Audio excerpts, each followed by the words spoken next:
तो दोस्तों स्वागत है आप सभी लोगों का हमारे आज के YouTube चैनल पर। आज के वीडियो में हम आपको श्रीमद् भगवत गीता का छठा अध्याय बताने वाले हैं। अगर आपने बाकी के 5 अध्याय नहीं सुने हैं तो उसकी लिंक हमें आपको डिस्क्रिप्शन बॉक्स में दी है, वहां से आप पहले वो सुन सकते हैं। तो चलिए शुरू करते हैं छठा अध्याय।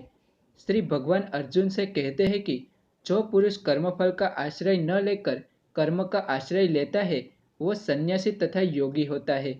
और जो केवल अग्नि का त्याग करने वाला सन्यासी नहीं है तथा केवल क्रियाओं का त्याग करने वाला योगी नहीं होता है। हे अर्जुन, जिसको सन्यास ऐसा कहता है उसको तू योगी जान, क्योंकि संकल्पों का त्याग न करने वाला कोई भी पुरुष योगी नहीं होता।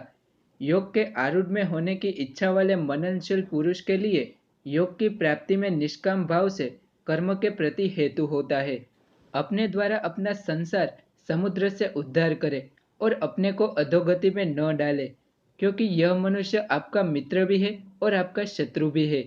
जिस जीवात्मा द्वारा मन और इंद्रियों सहित शरीर जीता हुआ है उस जीवात्मा को वह आपका मित्र होता है, और जिसके द्वारा मन तथा इंद्रियों सहित शरीर नहीं जीता गया उसके लिए आपका शत्रु वर्तता है।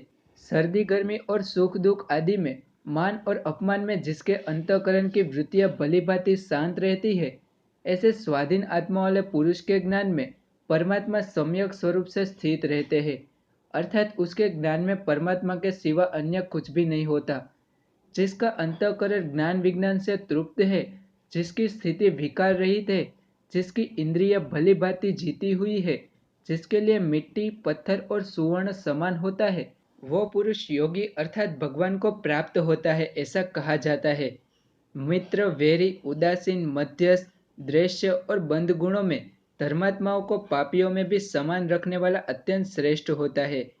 मन और इंद्रियों सहित शरीर को वश में रखने वाला आशा रहित और संग्रह रहित योगी अकेला ही एकांत स्थान में स्थित होकर आत्मा को निरंतर परमात्मा में लगाता है।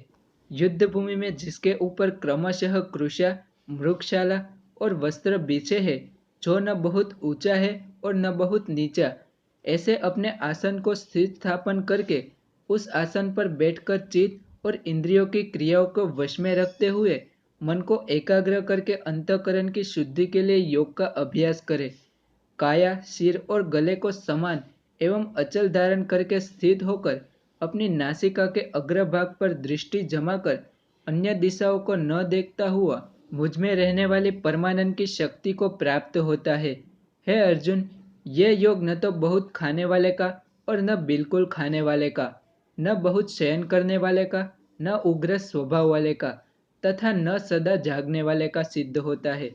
दुखों का नाश करने वाले का योग हो तो यथा योग्य आहार विहार करने वाले का, और कर्म के सदा होने का कर्म करने वाले का तथा कर्म न करने वाले का सिद्ध होता है।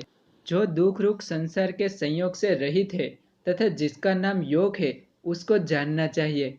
वो योग न उकाते हुए अर्थात धैर्य तथा उत्सुकता चित्त से निश्चय पूर्वक करना कर्तव्य है।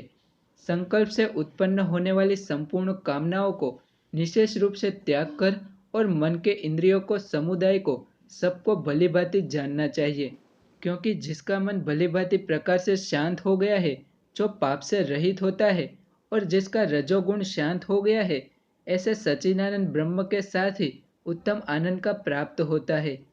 वह पाप रहित योगी इस प्रकार से निरंतर आत्मा को परमात्मा में लगाकर सुख पूर्वक पर ब्रह्म का अनुभव करता है। उसके बाद अर्जुन बोले, हे मधुसूदन, जो ये आपने संभव से कहा है, मन के चंचल होने से इसकी नित्य स्थिति को नहीं देखता हूँ, क्योंकि हे कृष्ण, यह मन बड़ा ही चंचल है, बड़ा दृढ़ और बड़ा बलवान है।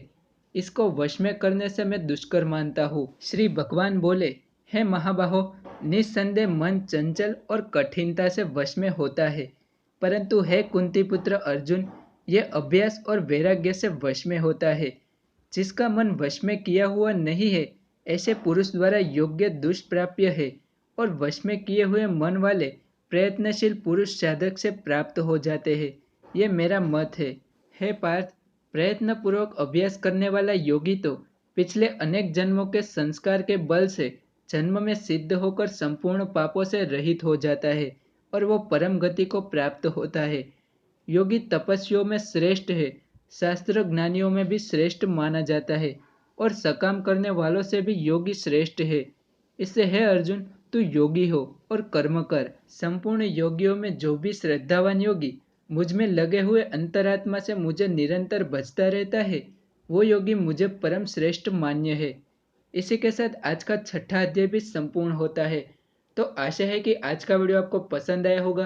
तो इस वीडियो को लाइक कीजिए, शेयर कीजिए और ऐसे ही वीडियो के लिए हमारे चैनल को सब्सक्राइब करें। तब तक के लिए धन्यवाद।